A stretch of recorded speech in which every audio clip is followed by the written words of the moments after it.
It's a constant cash drain. They're highly dependent on federal government and state incentives for money, which constantly flows in. They have capital raises all the time. Even the high-end cars that they build now cost more to build than they're able to sell them for. Welcome to Electrified. It's your host, Dylan Loomis. Hope you all had a wonderful weekend. I'm sure a lot of you were watching FSD 10.1 videos. Of course, please let me know, do you think there was a marked increase in the performance from 10.01 to 10.1?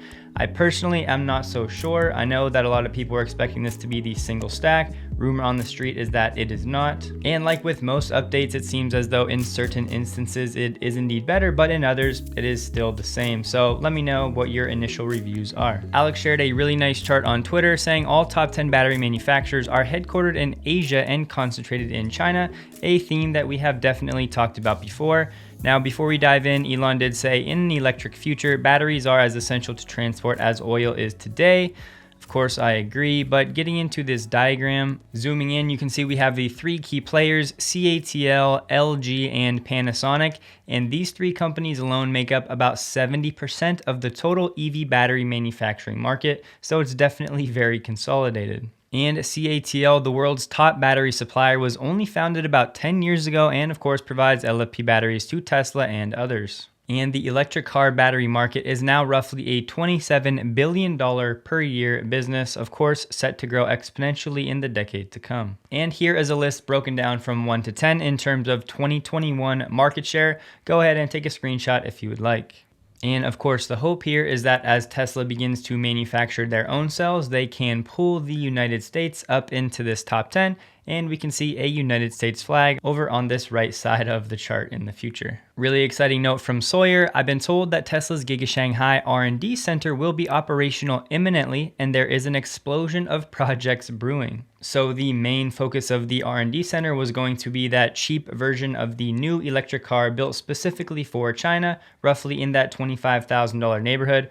But by the sounds of things, there are, as he mentioned, an explosion of other projects. Now, who really knows how much capacity and employee workforce Tesla actually has to allocate to these projects, but the ideas are certainly interesting, and hopefully we can learn more soon. Twitter user Raj was sharing his plaid delivery, very exciting for him, but of course somebody chimed in saying, don't forget to thank the children mining cobalt in the Congo. Elon then decided to chime in, we use no cobalt at all in most of our cars and very tiny amounts in others, going to zero soon, whereas phones and laptops primarily use cobalt. And this last part is pretty important to remember because anybody using a cell phone or a computer, they're probably not complaining about cobalt, so this is one of those items that people will pull and use to throw mud on something that they dislike, and it's that low-hanging fruit to discredit what a company is doing, namely Tesla. So if you don't like Tesla, this is one of those areas you can run to. Now, yes, it is a serious issue, but in my humble opinion, Tesla is definitely doing a lot to circumvent this problem and move forward in a sustainable and friendly fashion. There's all kinds of news and headlines over the weekend about the new safety scores that everybody is panicking about. Elon said it's very much a beta calculation. It will evolve over time to more accurately predict crash probability. So here is an example that a user shared of a perfect safety score. As you can see, some of the topics we have: forward collision warnings, hard braking, aggressive turning, unsafe following, forced autopilot disengagements. Now, if you want to learn more about the details of these, I have included a link below, so go ahead and check that out. But because there are now a lot of people complaining about the score system, some people have scores, between 50 and 70, saying they're driving as safe as they can, they're on autopilot, and autopilot is making mistakes, that is thus, resulting in them having a lower score, which is understandably frustrating. But zooming out, I want you guys to hear this perspective coming from Gaming09 on Reddit, to which I agree. That said, we paid for a production version of FSD. This is a beta, and the beta of any software has restrictions of use and specific use cases for testing. Yes, we paid $5 to $10K for it. It will get widely released eventually. You're free to drive the car how you want, but participation in a beta where all regulatory eyes on them needs to have restrictions of who's going to be responsible enough to test and report the product. Of course, we see all the videos on TikTok, YouTube of people using this irresponsibly, and the main driver here is to avoid that in the future. So if you want FSD to never come to fruition, having an open, non-regulated beta That is how that happens. So look, I understand everybody's frustration and all of the people that will be getting these scores and then ultimately won't be selected. Maybe it actually isn't their fault. Maybe they are responsible. It's definitely not ideal, but there's only so many things that Tesla can do, and they have to put safety as the top priority. They have to be selective. As Elon said, this scoring system will evolve and get better over time, but for now, it is what it is. And I think it's pretty clear to see if Tesla didn't have some form of filtering and some system and they just released this to a wider group of people, it's going to lead to much negativity, people abusing the system that shouldn't have it in the first place. And that is the last thing that Tesla needs at this time when it comes to media perception of FSD. Moneyball on Twitter shared that an unnamed insider said Tesla Gigafactory 3, Shanghai, Model Y, September production is 1,600 a day, whereas in August, it was 1,000 per day. The Model 3 in August was 800 per day. So that would be quite the ramp in just 1 month when we're talking Model Y production from 1,000 to 1,600, but just a simple anecdote, but wanted to share. It looks like Model S Plaid deliveries are set to begin in Canada this week, so any Canadians out there, best of luck to you. Keep us posted below. Elon made some new comments about China, and yes, these were different than the ones he just made about a week or two ago from that pre-recorded situation. So he said, we'll continue to expand investments in the country, no surprises there. These comments came at the World Internet Conference hosted by the Cyberspace Administration of China. He said, my frank observation is that China spends a lot of resources and efforts applying the latest digital technologies in different industries, including the automobile industry, making China a global leader in digitalization. And Tesla will continue to expand our investment and R&D efforts in China. And Elon continued, Tesla has set up a data center in China to localize all data generated from our business here, including production, sales, service, and charging. All personally identifiable information is securely, I think it's supposed to say, stored in China without being transferred overseas. Only in very rare cases, for example, spare parts orders from overseas, is data approved for transfer internationally. So definitely a lot of positive compliments coming from Elon with regard to China over the past month.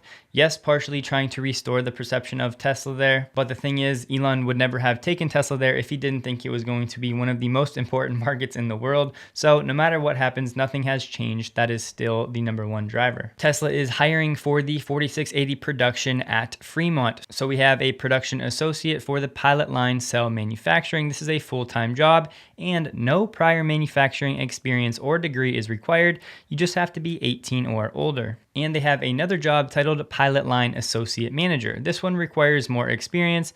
They say your experience in fast-paced production lines where process and equipment development are a key feature will make you an ideal candidate. And you have to have proven skills in both process and equipment troubleshooting. And then here we have the requirements. So if you are interested, go ahead and take a look. I've included both of the links to the positions below. And another quick anecdote, sadly for Canadians, shared by Correctoman on Reddit, no FSD beta button for us, eh? So once again, if you're in Canada, let us know. Did you get the FSD beta button request, the opt-in button, or not? These delivery emails at the end of the quarter that Electrek seems to secretly obtain, at this point, it's almost comical. I'm going to show you anyways. But the quote, this will be the most intense delivery week ever for Tesla. This is the theme we've been hearing for weeks now. And it honestly is almost every single quarter. At the end of the quarter, Electrek somehow grabs one of these emails with a little blurb from Elon about how crazy the end of the quarter is going to be. Hopefully, as Elon said, in quarter 4 and quarter 1, Giga Berlin can help alleviate these waves of deliveries at the end of the quarter. Next up, Teslarati article titled Tesla Investors Advised to Ditch Kimball Musk and James Murdoch by ISS in a Shareholder Vote. So what exactly is going on here? The ISS believes the two non-executive board members do not present any advantages to the automaker's general governance. Now, you probably are wondering at this point, who is the ISS? This directly from their website. They are the Institutional Shareholder Services Group of companies, providing high-quality data, analytics, and insight to companies. They are a leading provider of corporate governance and responsible investment solutions, market intelligence, fund services, and events and editorial content for institutional investors and corporations. They have about 3,100 clients or companies, and these are public companies focused on ESG and governance risk mitigation as a shareholder value enhancing measure. Simply put, they are an organization that works with companies or clients like Tesla to help better run their companies effectively when it comes to governance and corporate oversight. With that in mind, the ISS is recommending that Tesla investors who will get to vote on this matter on October 7th, they are recommending that investors not elect directors James Murdoch and Kimbal Musk because the board approved excessive compensation packages to non-executive board members. So both Murdoch and Elon's brother Kimbal will be running for re-election to the board. The board right now has 9 members, but will have 8 after this next annual meeting because Antonio Gracias is not running again. Kimbal has been part of the board since 2004, and Murdoch has been part of the board since 2017. And just so you know, this shareholder meeting will be held at Giga Texas in a virtual fashion once again on October 7th, so you should be able to stream the event and watch this unfold. Now, a lot of people are immediately discrediting ISS, but you have to realize this is just their job. They are supposed to bring up topics and bring up matters for the shareholders to understand and then use that information to then vote. Do they have ulterior motives? I don't know. I haven't looked into it far enough. Sure, it's a possibility, but not everybody that brings up something that might be contrary to, Elon and his family's interests is necessarily a bad thing. However, having said all of that, I would imagine that most shareholders will just side with Elon and his family no matter what's really going on behind the scenes, and they'll ultimately vote to keep them on the board. But if you would like to learn more about this topic, I have included some links below for further reading. And I will send you guys off today with a new clip from the beta 10.1. As Elon said, it is a helpful case to consider as the roads intersect at unusual angles. This from Kim Paquette on Twitter. So enjoy the clip. Remember that the mugs are available only until Thursday if you are interested. But that is all for today. Please take a second to like the video. If you did, I hope you all have a wonderful day, and a huge thank you to all of my Patreon supporters. When I get the green light, there will be traffic coming diagonally across that might be taking this hard left that I have, or they might be taking that further one past the fence up there. So as a human driver, I need to pay attention, obviously, to how tight of a right they are making, basically. Let's see. Ooh. Okay, wow. That was awesome. Okay, so my car waited to see what he was going to do, and when it appeared that he was not coming across, it went, because he was taking his hard right instead of the next one. Oh, that was so great.